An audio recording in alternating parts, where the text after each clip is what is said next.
Good morning.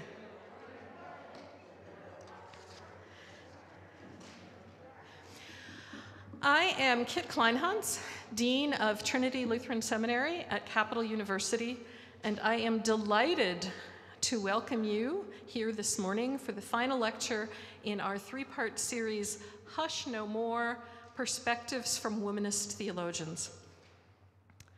Womanist theology centers the lives, experiences, wisdom, and voices of Black women as a vital source for doing theology.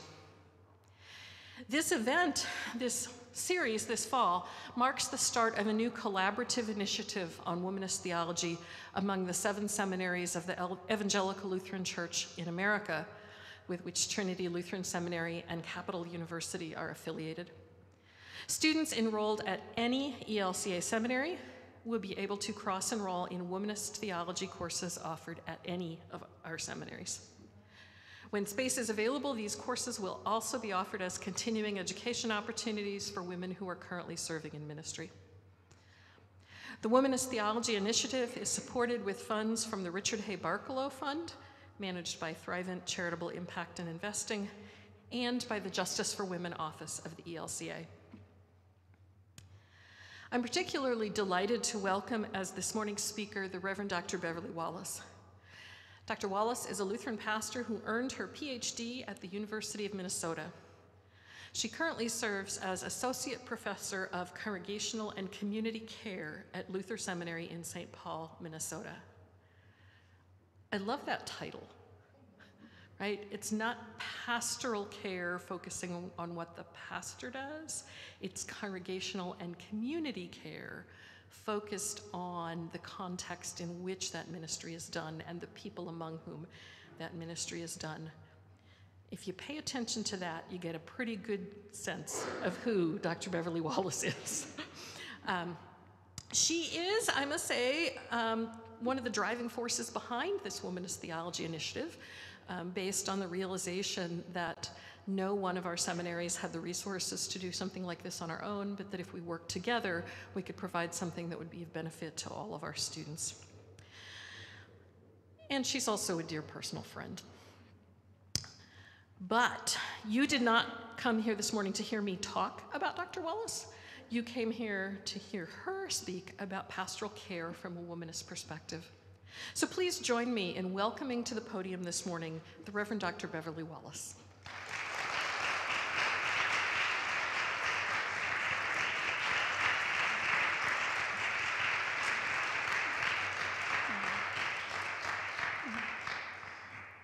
Well, good afternoon.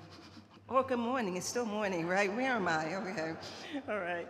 And so this should have been entitled Congregational Care from a Womanist Perspective, but since most of my teaching work has been in pastoral care, I call it Pastoral Care from a Womanist Perspective. I want to thank Kit. You know, if it wasn't for Kit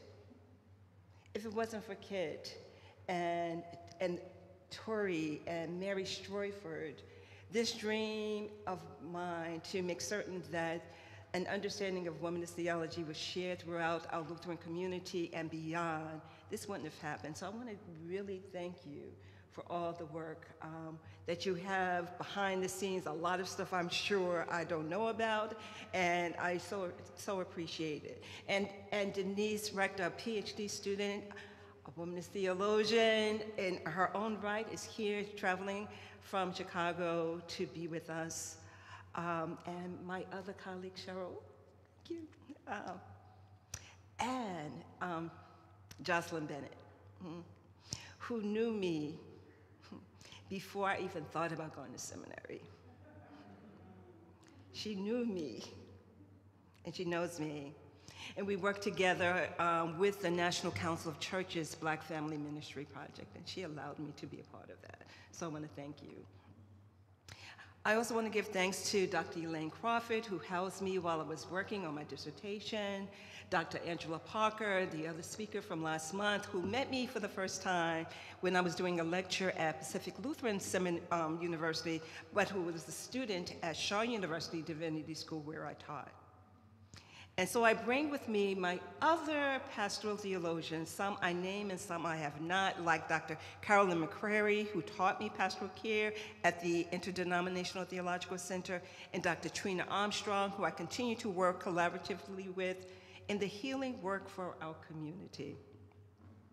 But before I forget, I need to give a shout out to my class, Congregational Care and Formation, MDiv-X Cohort 3, yay!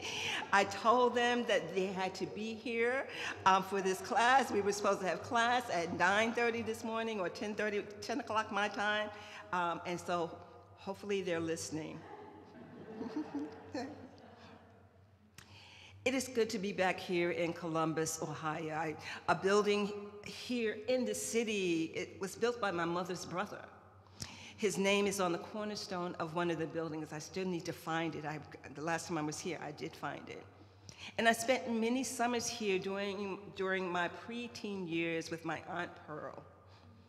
Aunt Pearline taught me to cook and iron and to do household chores, standing on a step stool because I was so short and skinny, not anymore.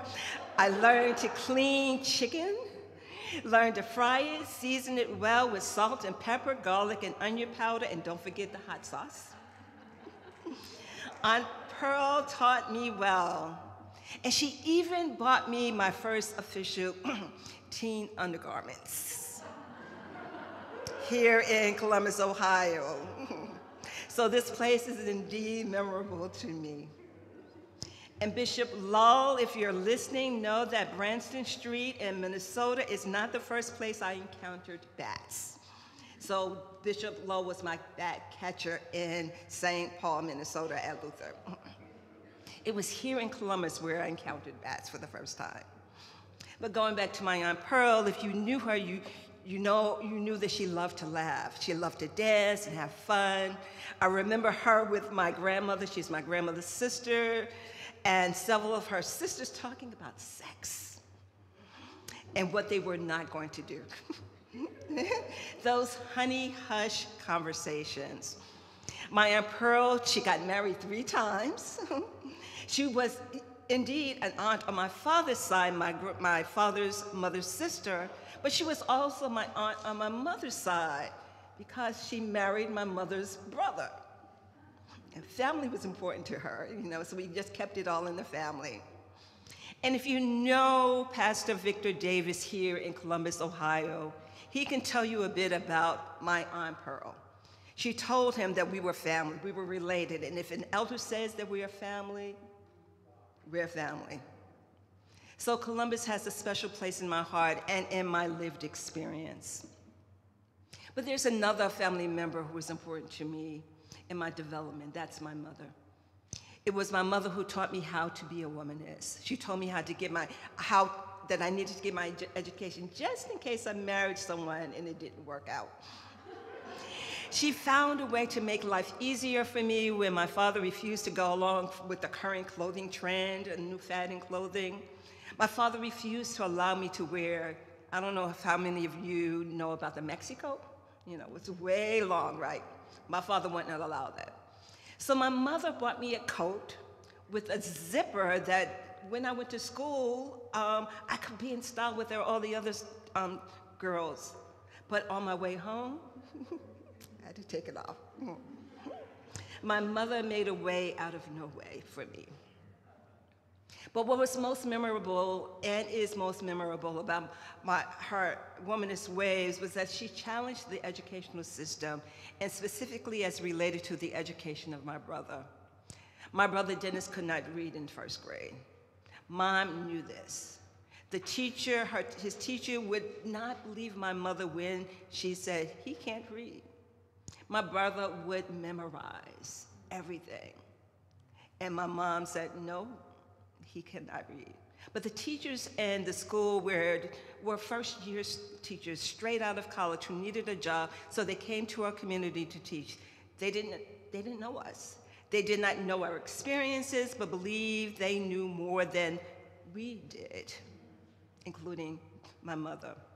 My mother was extremely shy and soft-spoken, but she made a move. She knew the difference between memorizing and reading, and Mom knew and challenged the educational system and style that was being taught. I wonder if I learned something from my mother with this project. I write about my mother in a chapter of a book called, I'll get it. The chapter is entitled, Reframing the Notion of the Strong Black Woman Icon. For indeed, Mom was a strong Black woman. She was socialized to be one. Some of the struggles she went through are highlighted in the essay. The title of the book is Women Out of Order. Mom was born with polio, being hospitalized when she was 6 and then again at the age of 12, each time for about 6 months. The hospital was 3 hours away, and so my grandmother and grandfather and my mother's 10 sisters and brothers could not visit her. Imagine being 6 years old, being away from a family for 6 months, not being able to be treated for her polio until she was older, much older than white children who contracted polio because of medical racism in the segregated South. She could not go to school, but she loved school, perhaps a safe place for her, so education was important to her. Now, why do I tell you this story? Well, I wanted in this lecture to share a video to show you an illustration of life and thoughts, joys and pains, wishes and dreams of a Black woman, and how this lived experience was illustrated through dance. So if you get a chance, look at a piece called Cry, written for the choreographer Judith Jamison. The piece shows in 3 parts the journey of a Black woman through slavery to the present time.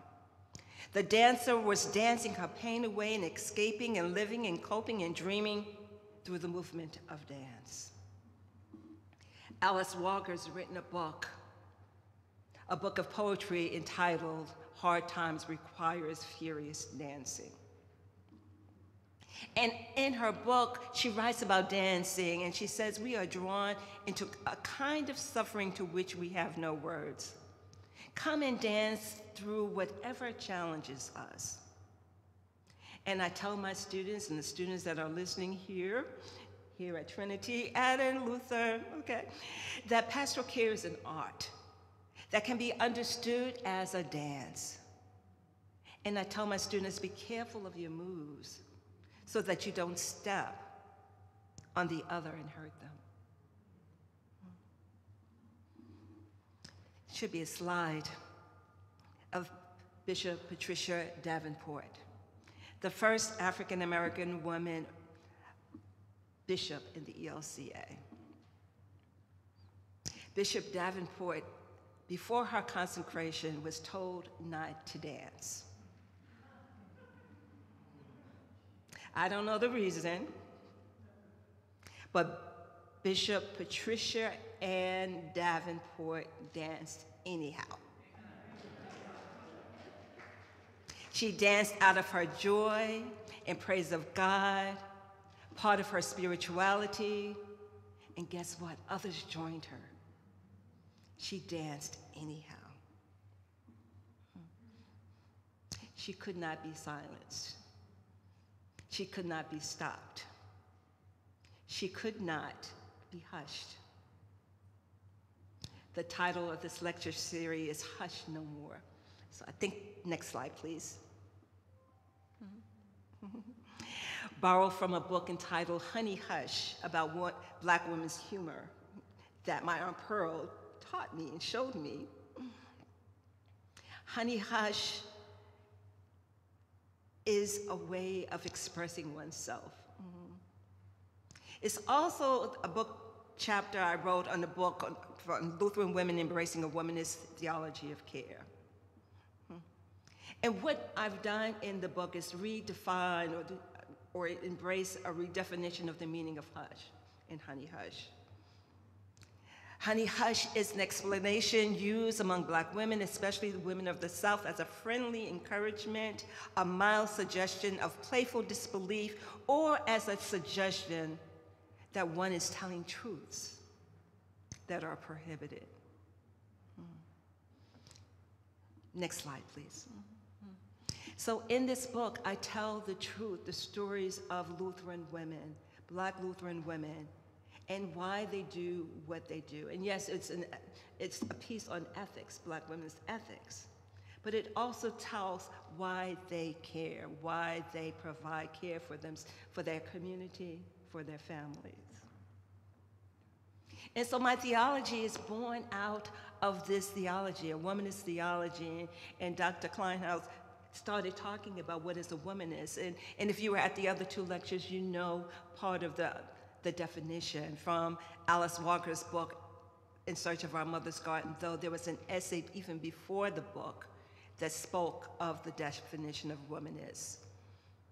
For those of you who don't know or weren't here, womanist is from the term acting womanish, opposite of girlish, usually referring to outrageous, audacious, courageous, or willful behavior. Wanting to know more in greater depth and considered good for one, a woman who loves other women sexually and non-sexually, appreciates and prefers women's culture, women's emotional flexibility, values tears, and women's strength. Traditionally capable, as in Mama, I'm walking to Canada where the north wind blows, and I'll speak to that in a few minutes, and taking a bunch of other slaves with me. With the reply, it won't be the first time. I was talking to a young new director of a program, and she was talking about all the programs she wanted to do. It's like, yeah, go ahead. This is not the first time. A womanist loves music, loves dance, loves the moon, loves the spirit, loves love and food and roundness, loves struggle, loves the folk, and she loves herself regardless. Womanist is to feminist as purple is to lavender. So you see around, there's a lot of us wearing purple, different shades, and I love it. And she loves to dance, because indeed hard times require furious dancing. And this is the reason why womanist theologians, particularly womanist pastoral theologians, do this work. We engage in, yes, the classical functions of pastoral care, of healing, sustaining, nurturing, reconciling, but more importantly, we embrace what my late husband, Dr. Richard Wallace, calls the neoclassical functions of liberation and advocacy. And so we struggle with, look at, analyze through the lens of race, class, and gender, the realities of life, and particularly the realities of Black women, Black women's bodies, the struggles of being like a little Black girl, like my mother, being a parent to a blooming womanist, and now my mom being an elder, being cared for by her daughter. And it looks at the desires of Black women. In the piece Cry, there's a piece where the song is saying, I want to know what the falcons know. Oftentimes when you think of a falcon, it's one, we think of it as a bird of prey, but it's one of the smartest birds there is, with the female being the largest, the most masterful, representing spirit, strength, liberty, and power and brilliance. And so Black women want to know. Falcons also have exceptional powers of vision, and they keep the earth in balance. It's part of Black women's reality and desire. In the song, too, there's a piece that says, I want to live until I'm dead. As womanist theologian Dr. Emily Towns once said, I heard her say, I want to be a very old Black woman when I die. Because dying of old age is the ultimate queer womanist move. As I told one of my students, it's a revenge to live until you die. And what Black women want is freedom.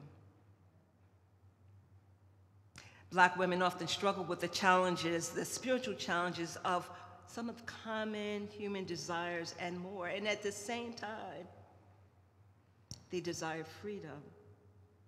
And they take on a womanist ethic.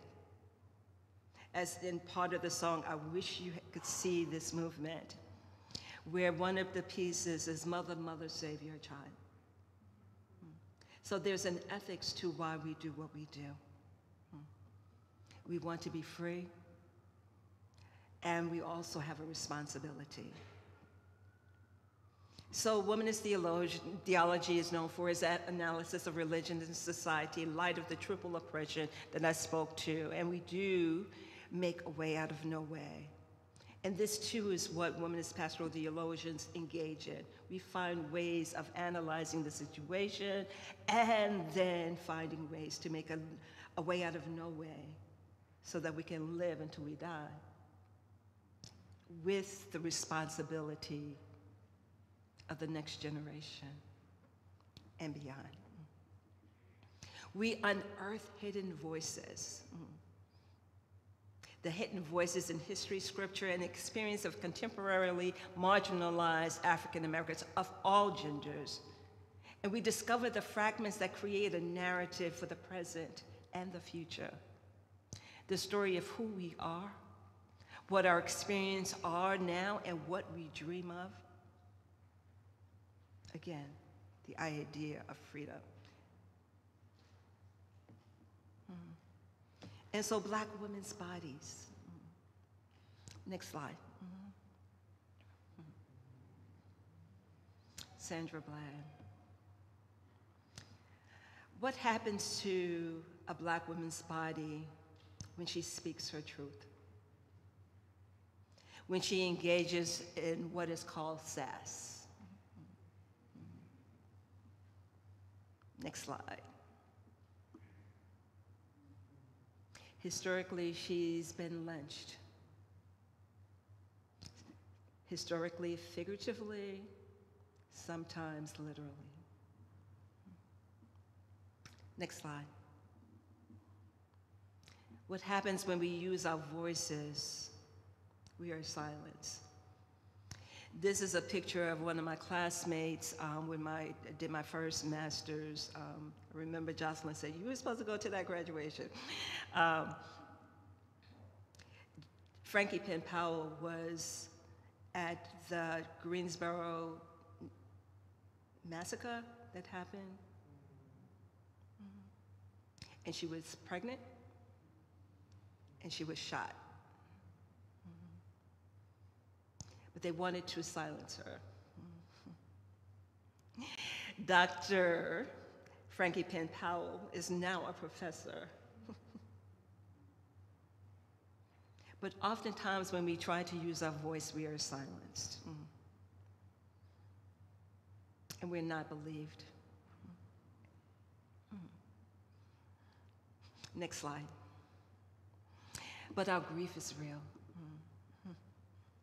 This is a photo of a new revised version of a book that I helped to co-edit on African American grief. Next slide. And our tears are real. Remember earlier I said I was going to bring along some of my friends, my womanist pastoral theologian friends. And so this is one of them, Dr.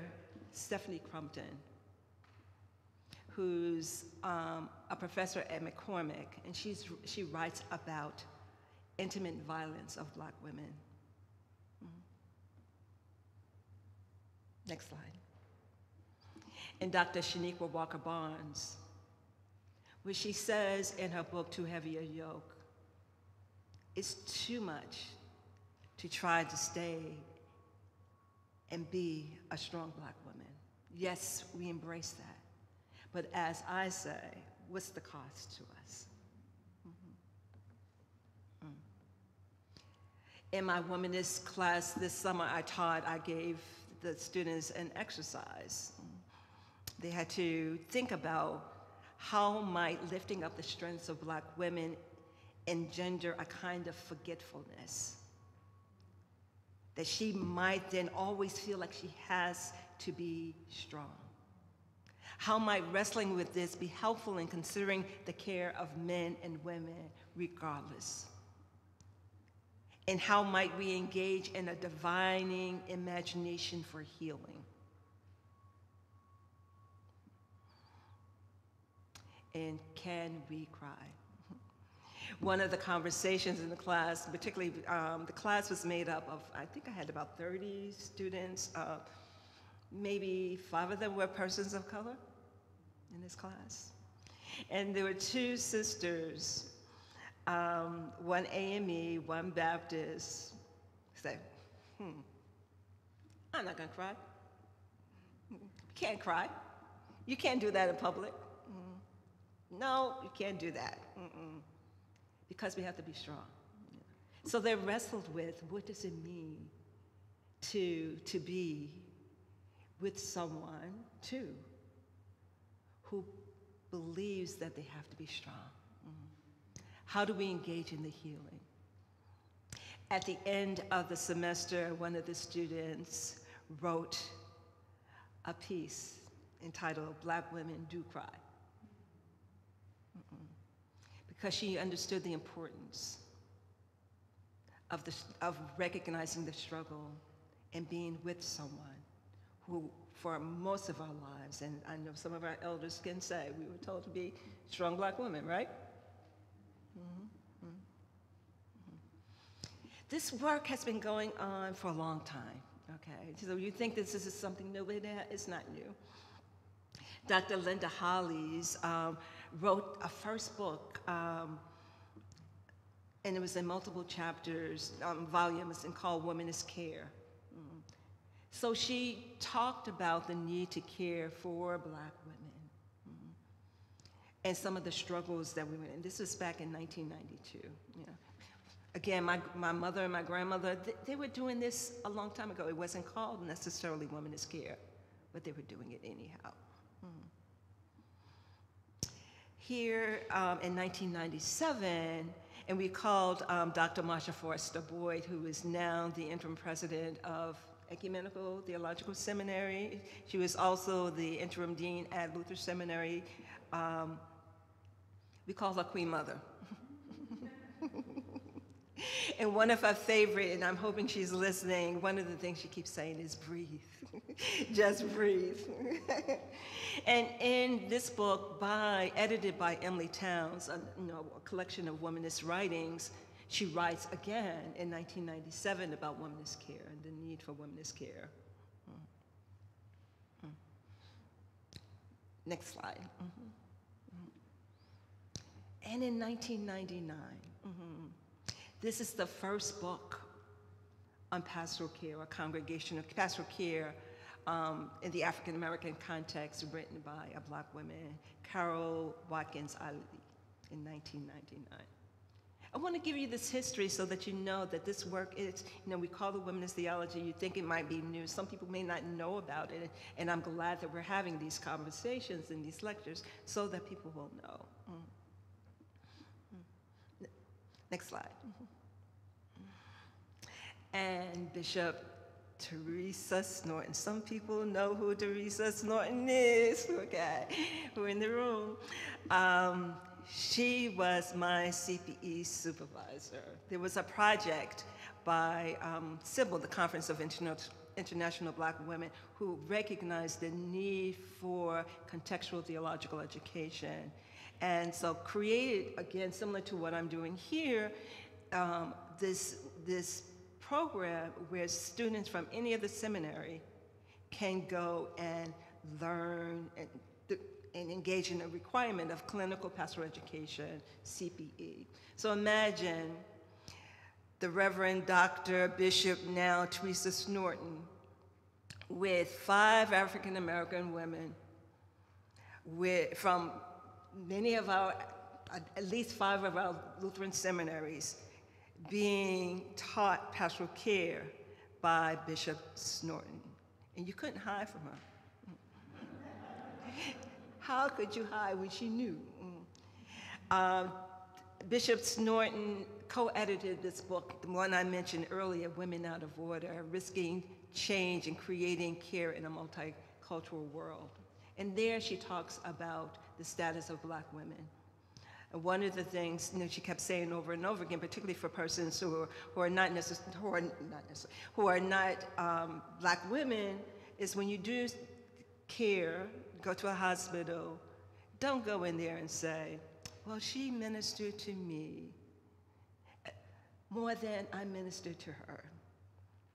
You will see Bishop Snorton raise up, because that's not your role. She is not up to minister to you. You're to care for the person that you went to visit.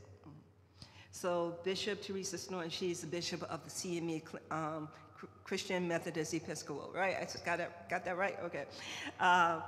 Church. I think she's the only, is she the only woman bishop? Mm-hmm. But she was my supervisor, and I love her. Mm-hmm. Next slide. That's correct. Okay. That's not her over there, I promise you that, but she knows. Okay. Dr. Phyllis, and remind me of the time, make certain I don't, how much time? 20, 25 minutes. Oh, I got plenty of time, okay. So I'm bringing you some of my friends, people that I work with and collaborate with and do things. We have a Facebook page of Womanist Pastoral Theologians, and we gather together and share information. And so Dr. Phyllis Shepherd, and we meet often at the Society for Pastoral Theology.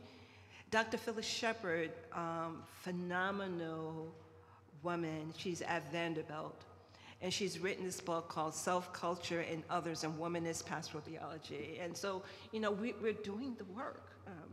Now, you can't buy this book unless you have a whole lot of money, because this book is like $90. But she does phenomenal work helping us to understand self and how to provide care from a womanist perspective. What Dr. Shepherd is also doing is helping us to do the unearthing, I mentioned that before, unearthing of the stories. And so for the last 2 years, and I think this coming year is going to be the 3rd year, she has a conference on ethnographic work, uncovering the stories of Black women.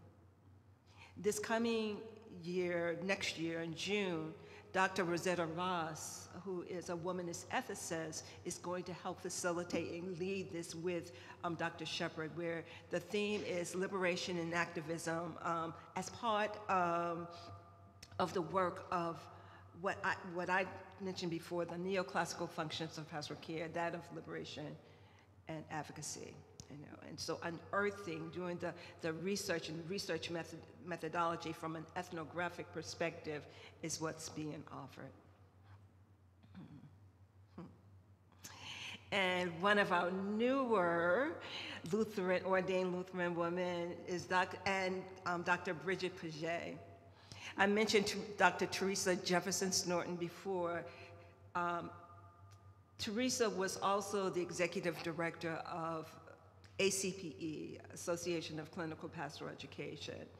And I met the now Dr. Bridget Paget, who's now a Lutheran pastor, ordained Lutheran pastor, when she first went through the program to become a certified CPE supervisor.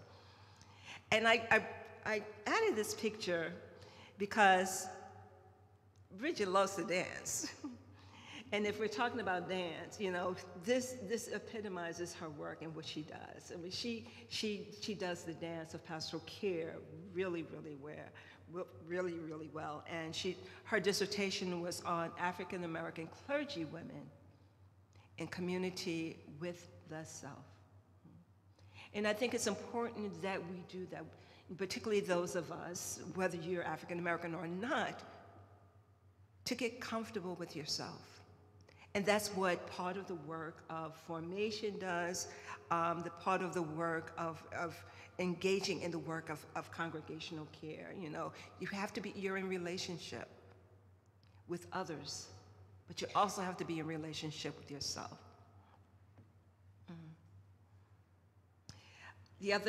Last week I did a lecture in one of courses with Mindy McCant, who is a professor in North Carolina.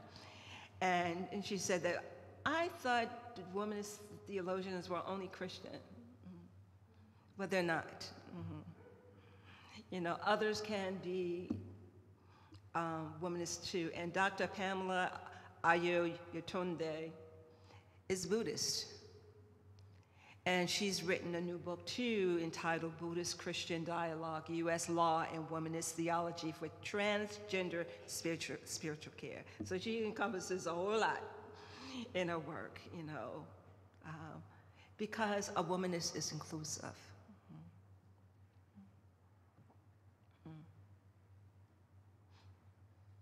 Next slide.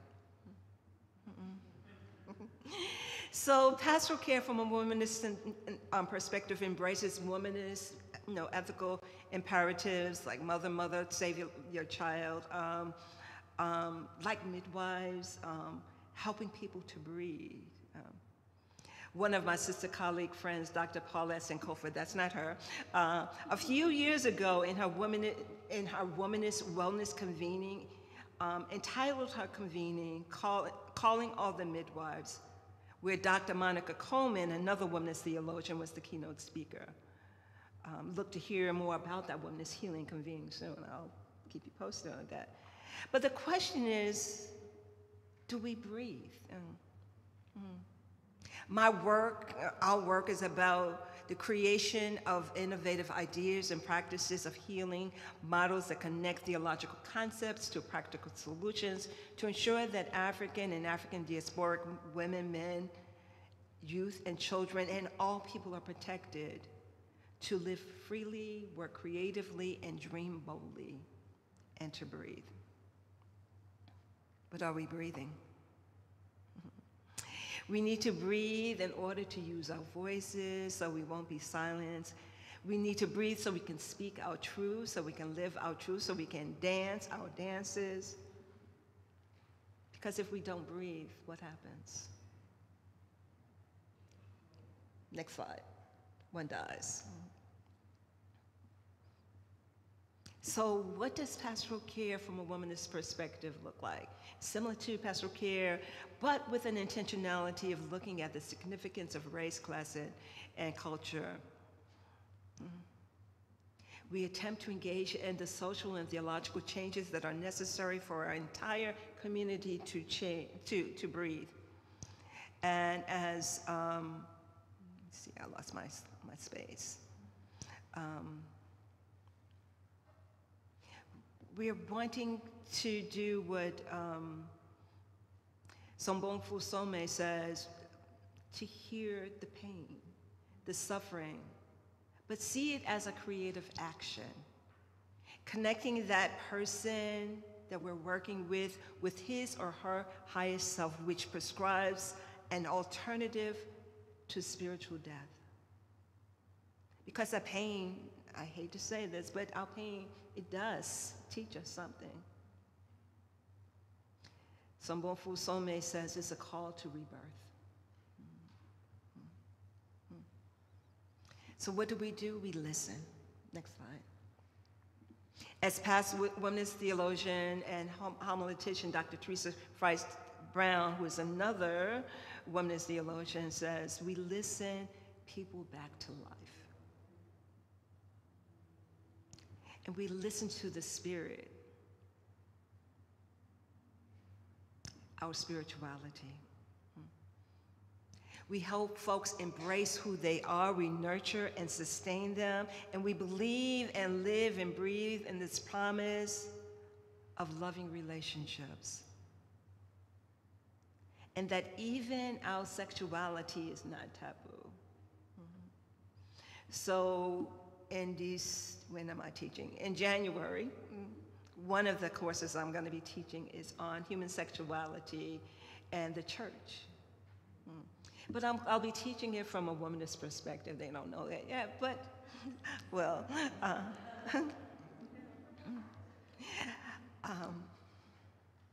and as I taught this summer, I raised another question. I raised a lot of questions for my students. I asked the question, how might sexual healing, reconciling broken relationship with one's body, remember we were talking about the body, reconciling one with the richness of sex and sexual behavior, what would that look like? And how might one develop a model of care to illustrate the womanist tenet, a womanist loves other women, sexually and non-sexually? How might we provide care?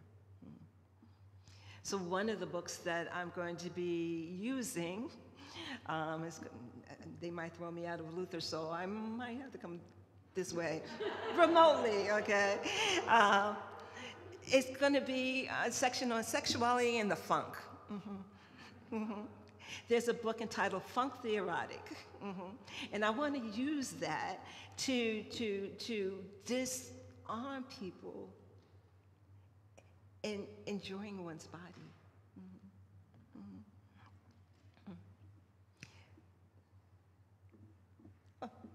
Okay. Yeah, I'm ahead of myself, okay? Another thing that we do, and I'm about 5 more minutes.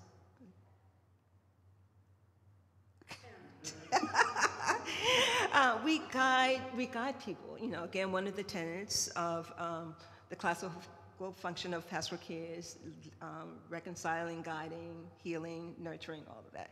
So we guide people. We use scripture in pastoral care. As Dr. Angela Parker said, we use scripture, you know, from a womanist perspective. We read things differently. And so we use that to help them understand and reframe and rewrite their own story for their own healing. We help them rethink their own theological understandings that guide their being and their doing. We guide them to understand again that it's okay to cry. I did a piece on Moses and Miriam and Moses' mother and the trauma that occurs. Okay. Imagine if we read it through the lens of the struggle of a Black woman who has to give up her child, whose sister has to watch as her brother is elsewhere. So we reread scripture in new and creative ways through the lens of Black women's experiences. And we engage women and use our creative ashe. Okay, what is that? What is ashe? Okay, this energy that we have, we all have this energy. And so we do that for the purposes of healing. Again, in my class, I had students do a creative project. That was part of their last assignment. And one student said that, what she did was create a song. And she said that she learned to play the piano when she was younger, but it had to be perfect. It had to be just right, this demand performance. And what she did was do a piece on the interpretation of Mary Magdalene. And she said, after this class, I was able to do it without worrying about being perfect. And, you know, I can be messy with this, I can be, it didn't have to be correct. And that freedom healed me. And she could embrace all of who she was. So being creative.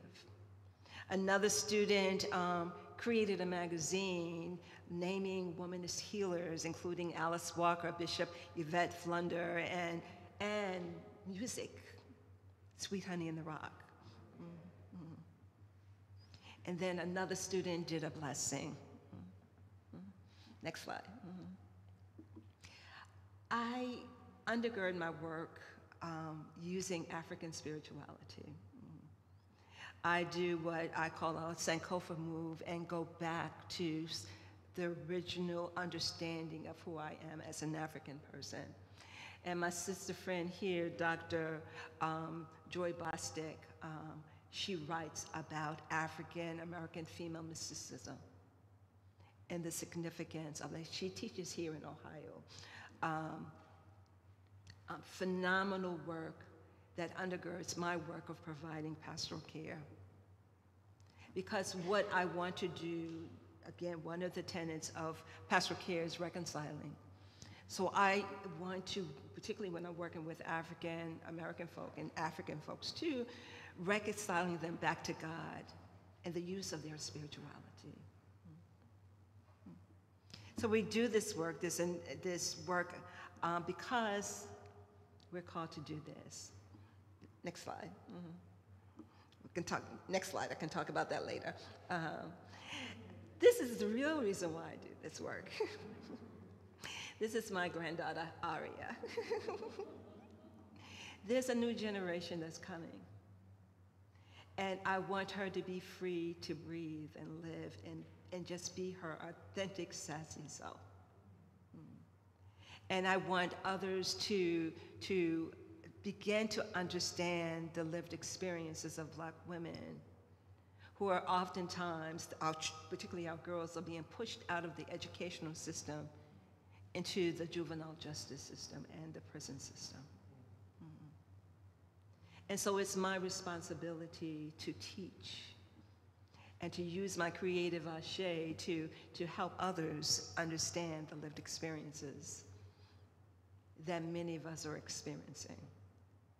It doesn't take away from your experience, but it embraces one of the experience of so many Black women.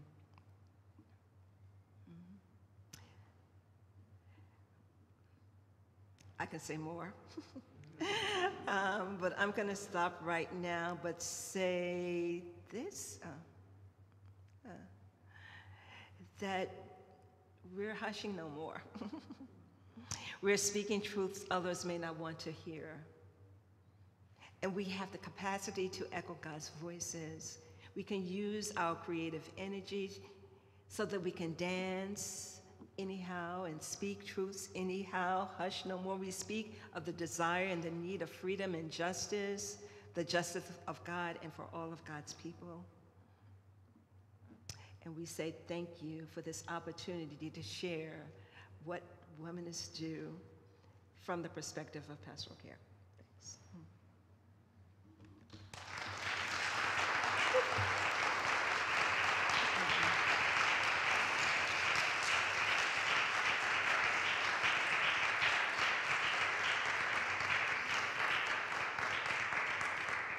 We're all walking away from here with quite a reading list, which in a sense is an advertisement for the course that Beverly is teaching for us here at Trinity in the spring. So you want to learn, but I think she's not going to make you buy the $90 book. No. But the good news is we do have time for some question and answer. So who has a question or a thought to share? Yes, please. And can you speak up a little bit, please?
you give just a little bit of a summary for the Okay. people in the audience? So the question has to do with what some would call historical trauma and the legacy of trauma, family trauma in particular. And then she's speaking about the trauma that is transmitted from one generation to another, and specifically from a mother to a daughter. Is that correct? I think I know a little bit about that.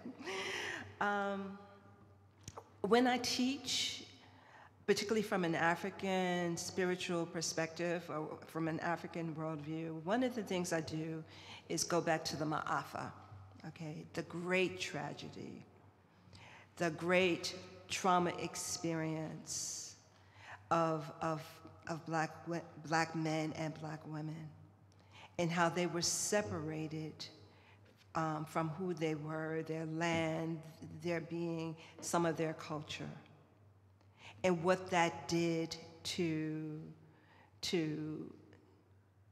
our foreparents, who then had to try to find a way to survive and had to embrace what we call, the icon of the strong black woman, with not necessarily the help that she needed or he needed to do the work of healing that trauma. It was huge what happened to black folk with the transatlantic slave experience. It was huge. And so sometimes, I'll just be bold enough to say, sometimes our church had not been helpful with that work. Or sometimes some of our beliefs that, hey, we don't air our dirty laundry, we don't go see a therapist, still hold as gospel. So the healing work that was necessary did not happen. And one of the reasons why I believe womanist theology, and particularly womanist congregational care and pastoral care, is so important, is so that we can all do the healing work. I know some of the experience I have. You saw my granddaughter, but I have a daughter too. And not understanding the history of what we've gone through, how we tried to survive, how we were socialized to be a particular way, that work still needs to be done. And there is an immediacy for that, because my daughter will be teaching my granddaughter. I don't want that to happen. The trauma that perhaps my mother experienced, making me feel like you better get your education, be that strong woman, make certain you got a job, you can pay your bills yourself. You don't necessarily need a partner to do that. Those are some of the lessons. And perhaps inadvertently, I may have transmitted that to my daughter, and she felt like she had to be perfect. And so then the rift between the two of us is such that, causes more friction. The healing work is necessary. There's a whole movement with the Association of Black Psychologists called Emotional Emancipation, where what we're doing, I'm trained as a facilitator for that, where we're going back to the history and defying the lies that we've been told for the sake of the community, because you, my daughter, and others are hurting because of the lies we were told, because of the experiences of the Ma'afa. I hope that was helpful to a certain degree. I would suggest to, and this is what I tell my students and others, and anyone who will listen, you need a therapist.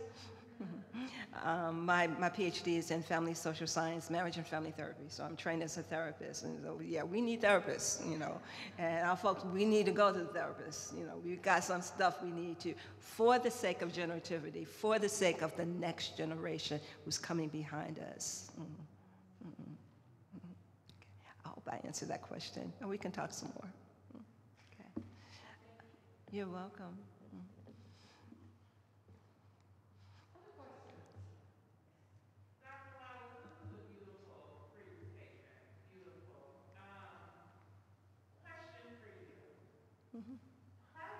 What really resonated with me, well, multiple things, but just thinking about the lynching of Black women bodies, whether it be literal or even with the silencing of women's voices. And part of that lynching looks like classifying a Black woman as being angry, right, for just speaking up and being herself and showing up.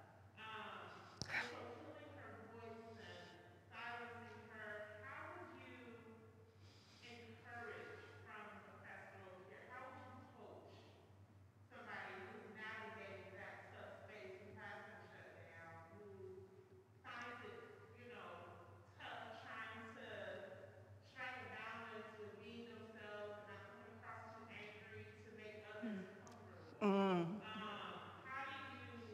What words would you encourage? Okay. I would encourage them to find, as my sister friend Dr. Itahari Torres says, finding a community that can hold your truth. Someone that won't be afraid of your emotions, all of it, whether, again, trying to make sense of, we try to make sense out of everything. Everything has to be rational. Some of it ain't, it just ain't. I'm sorry, it's not correct English, but it just ain't, And so, to be able to be freely yourself, so important to do. And, I'll even use some scripture, What God created was good from the very beginning. So who you are is good, and God's gonna love you anyway, And who you are encompasses some of your experiences that might make you, the lived experience of being in this country might make you angry. When over and over again you're told to hush, temper your feelings, your emotion. Put on that mask from the time you open up that front door to go out there. It's like, here we go again. So where's my space where I can breathe? Because we're holding our breath. What Dr. Teresa Fry-Brown talks about is, asphyxiation. Feeling like we are being killed alive. And so having a community, maybe a sister circle, with someone who's willing to do their work, and that work it's not easy work. As Toni Cade Bambara says, healing ain't no trifling, and this is what she said, ain't no trifling thing. It's a lot of hard work if you want to be healed. So the question is, do you have a community, or can you gather a community of friends or people who's willing to do the hard work and to share their experiences? Okay, was that helpful? Okay, okay. Okay, let's see. Anyone else? Give somebody else a chance. Okay, yes.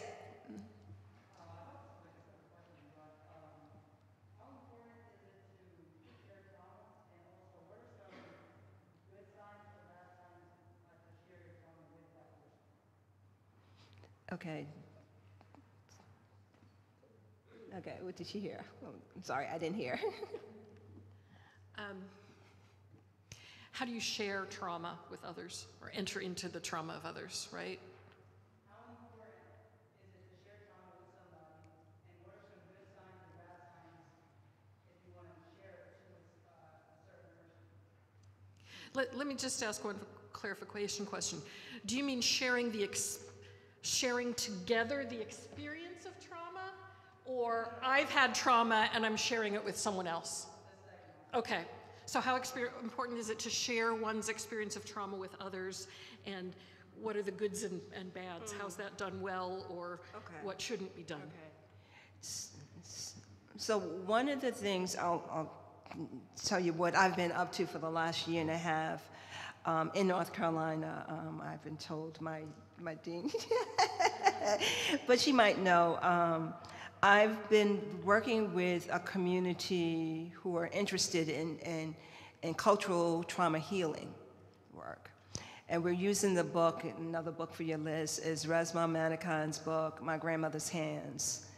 And in that, we have two circles, one white community circle, and as Resmaa calls it, community or circle of culture, or Black people's, persons of color community.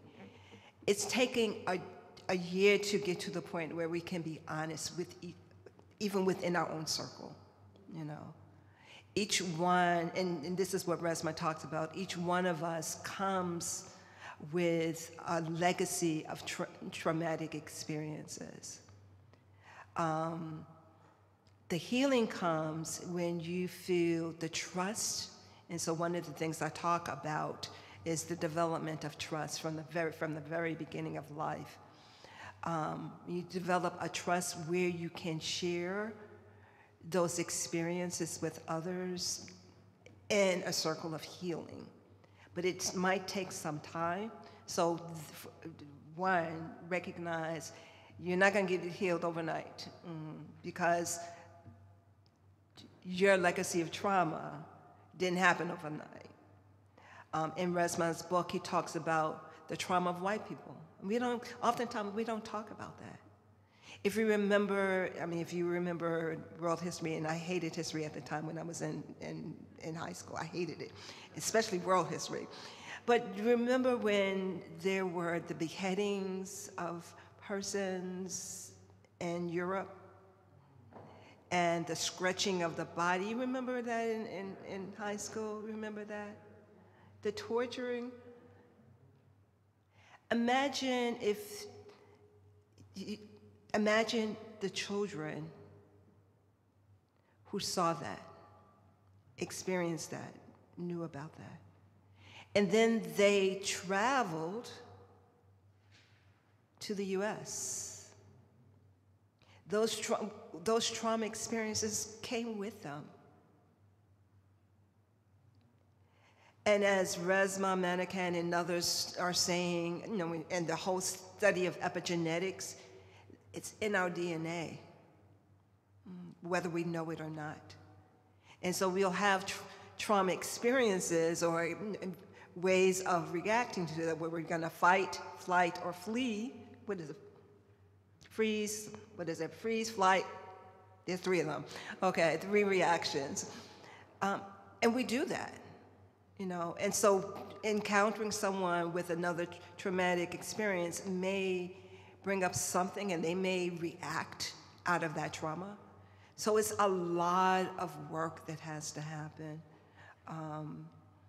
where we experience, you know, when we want to experience the work of healing that happened years ago. You know, often people say, you know, that was the past. No, it's still within your body. Another book, The Body Keeps the Score. That trauma is in your body. And so imagine one traumatized body encountering another traumatized body, especially if they've not done the work of recognizing that history and those traumatic experiences.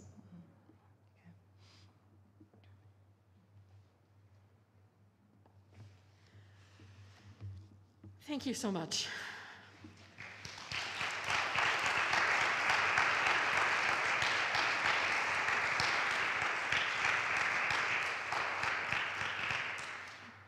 As a white woman one of the things I think it's important for me to say is that womenist theology is not something that Black women can go over there and do with other Black women, right? So much of what you have said offers perspectives that all of us need. I think about how we are socialized in the United States toward the myth of rugged individualism, right? It's my problem to fix, or alternately, it's your problem to fix, not that it's our problem. And so this emphasis on the community dimensions, not only community in the present, but the generational impact of that is I think, a really important thing, especially for those of us who've benefited from privilege in this society, to be able to acknowledge and to say, there is a better way. So I thank you so much for that. There is a little bit of information about the class Dr. Wallace will be teaching on the back of the flyer. It will not be an in-person class because she lives in Atlanta. But if Thursday night via Zoom. So for folks who are interested, for folks who are participating remotely, your deans and registrars at other ELCA seminaries should have the information about how to cross-register if you desire to take this course with Dr. Wallace at Trinity. And the other thing to say is, even if you didn't sign up saying you wanted lunch, please come downstairs and have lunch, because we have lots of food. We are, through this series, we've been having our catering from the Good Kitchen 614, which is a Black-owned soul food business, owned and operated actually by one of our Trinity students, Serena Travis. And there is hot sauce for the chicken and the fish. So, and greens made by someone who knows how to make greens. So, so please be our guests. It's been a wonderful, wonderful welcome for you today and for you. I'll also say, if you're intrigued by some of what Dr. I should take this off. Some of what Dr. Wallace has shared with us today. Every year, Trinity offers the Nelson W. Trout Lectures in honor. She shared with us the photo and story of the first Black woman Lutheran bishop, Patricia Davenport. Nelson Trout was the first Black man to be a Lutheran bishop, and he was a Trinity graduate and a member of the Trinity faculty. We'll be doing that event in January. But Dr. Wallace was the lecturer this past year, and so if you go to the Trinity Lutheran Seminary at Capital University YouTube channel, you can see both her lecture and also a worship service in which she preached. So, you know, even more of the I mean, that's where I learned the word ma'afa from you just back in April. And I think so that people can meander on their own time, we're actually going to bless the food while we're up here. And I think, AJ, you can probably cut the feed, because it's probably rude for us to, you know, pray in front of people who aren't going to get to eat the good soul food. So, again.